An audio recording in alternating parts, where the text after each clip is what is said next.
ইতিমধ্যে আপনার বা আপনার পরিবারের কাছে যদি কোনো সিম কার্ড বা মোবাইল থেকে থাকে তাহলে আপনাদের জন্য একটি গুরুত্বপূর্ণ আপডেট। এবার সারা ভারতবর্ষ জুড়ে জুলাই মাসের 1 তারিখ থেকে সিম কার্ডের উপরে সম্পূর্ণ নতুন নিয়ম চালু হয়ে যাচ্ছে।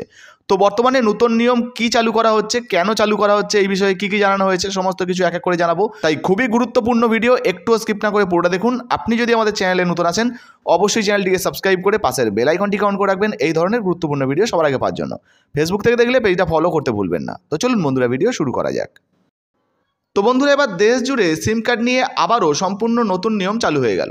দেখুন, বলা হয়েছে telecom regulatory authority of India অর্থাৎ ট্রাই সিম কার্ড সম্পর্কিত কিছু নিয়ম জারি করেছে। চলতি বছরের শুরু থেকেই সিম কার্ডের উপর একটা বড় বদল আনা হয়েছে। তো এর আগেই আপনাদেরকে অনেক ভিডিওর মাধ্যমে জানিয়েছিলাম যে সিম কার্ডের নতুন নিয়ম চালু হচ্ছে, যেখানে 10,000 টাকা পর্যন্ত জরিমানার কথাও কিন্তু বলা হয়েছিল। আবারও কিন্তু সম্পূর্ণ একটি নতুন নিয়ম আসতে চলেছে। দেখুন, বলা হয়েছে ফের 2 মাস যেতে না যেতেই আবারও নতুন সিদ্ধান্ত নিল ট্রাই। আর এই নতুন নিয়ম অনুযায়ী চলতি বছরের জুলাই মাসের 1 তারিখ থেকে সারা দেশে কার্যকর হবে এই নতুন নিয়ম, এমনই জানিয়েছে টেলিকম অথরিটি অফ ইন্ডিয়া। তো বুঝতে পারছেন, জুলাই মাসের 1 তারিখ থেকে এই নতুন নিয়ম কিন্তু সারা দেশে কার্যকর হয়ে যাবে, এমনটাই কিন্তু জানানো হয়েছে। তো প্রথমেই আমরা জেনে নেব যে কী এই নিয়ম বা এই নিয়ম আনার কারণটা কী। দেখুন, এখানে বলা হয়েছে ট্রাইয়ের নতুন নিয়ম কার্যকর করার পিছনে আসল কারণ হলো অনলাইন জালিয়াতি রোধ করা। তো বুঝতে পারছেন, বর্তমানে যে সমস্ত অনলাইন জালিয়াতি হচ্ছে, ব্যাংক অ্যাকাউন্ট থেকে টাকা তুলে নেওয়ার ঘটনা ঘটছে, সেই সমস্তগুলোকে যাতে পুরোপুরিভাবে আটকানো সম্ভব হয় সেই জন্যই কিন্তু এই নতুন নিয়ম আনা হচ্ছে। তো চলুন কী কী নিয়ম এবারে নতুন নিয়মে চালু করা হচ্ছে সেটা আপনাদেরকে দেখাই। দেখুন, এখানে বলা হয়েছে ট্রাইয়ের নতুন নিয়ম কি বলা হয়েছে। দেখুন, ট্রাইয়ের মতে প্রতারণার ঘটনা রুখতে এই পদক্ষেপ নেওয়া হয়েছে।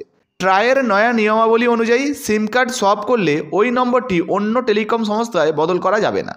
অর্থাৎ আপনার কাছে ধরুন একটা সিম কার্ড রয়েছে, সেই সিম কার্ডটাকে যদি আপনি সোয়াপ করেন সেক্ষেত্রে কিন্তু আপনি অন্য কোনো টেলিকম সংস্থায় ওই সিম কার্ডের বদলে অন্য কোনো সিম কার্ড তুলতে পারবেন না।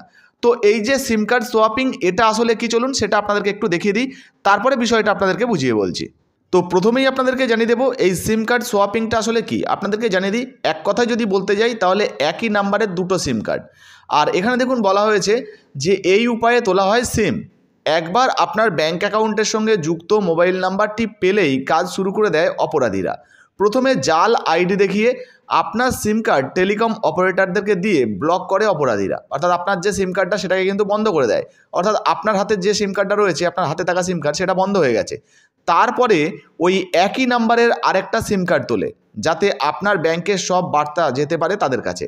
এবং যখনই কোনো ওটিপির প্রয়োজন হবে বা যখনই আপনার ব্যাংকিং সম্বন্ধীয় কোনো ওটিপির দরকার পড়বে, সাথে সাথে কিন্তু ওই সিম কার্ডের নম্বরে চলে যাবে এবং তারা কিন্তু আপনার ব্যাংক অ্যাকাউন্ট খুব সহজেই খালি করে দেবে। তো বুঝতেই পারলেন বন্ধুরা, এই সমস্ত জালিয়াতির জন্য প্রচুর মানুষরা কিন্তু তাদের ব্যাংক অ্যাকাউন্টের প্রচুর টাকা হারিয়েছেন, যার জন্য অনেকের ক্ষতি হয়ে গেছে। আর এগুলোকে রোখার জন্যই কেন্দ্রীয় সরকারের তরফ থেকে কিন্তু এই নতুন নিয়ম চালু করা হচ্ছে। সেই জন্যই বলা হয়েছে, দেখুন, সোয়াপ করলে ওই নম্বরটি অন্য টেলিকম সংস্থায় বদল করা যাবে না, অর্থাৎ আর আপনি পোর্ট করতে পারবেন না, সেটাই কিন্তু বলা হয়েছে। সেই জন্যই এই নতুন নিয়ম চালু করা হয়েছে। এবার দেখুন, বলা হয়েছে কারণ আজকাল সিম অদল বদল সংক্রান্ত জালিয়াতির ঘটনা ক্রমাগতই বাড়ছে।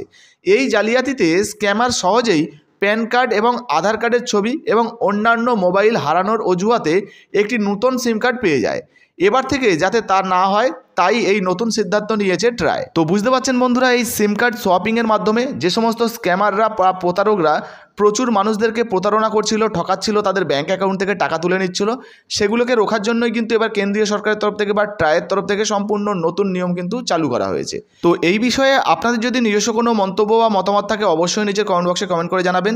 আর ট্রাইয়ের তরফ থেকে যে নতুন নিয়মটা চালু করা হয়েছে এটা ভালো কি না, এই বিষয়ে আপনাদের যদি মতামত থেকে থাকে সেটাও লিখে জানাতে ভুলবেন না। ভিডিও ভালো লাগলে ভিডিওতে একটি লাইক দিয়ে ভিডিওটা অবশ্যই ফেসবুকে হোয়াটসঅ্যাপে বেশি বেশি করে শেয়ার করবেন। ধন্যবাদ।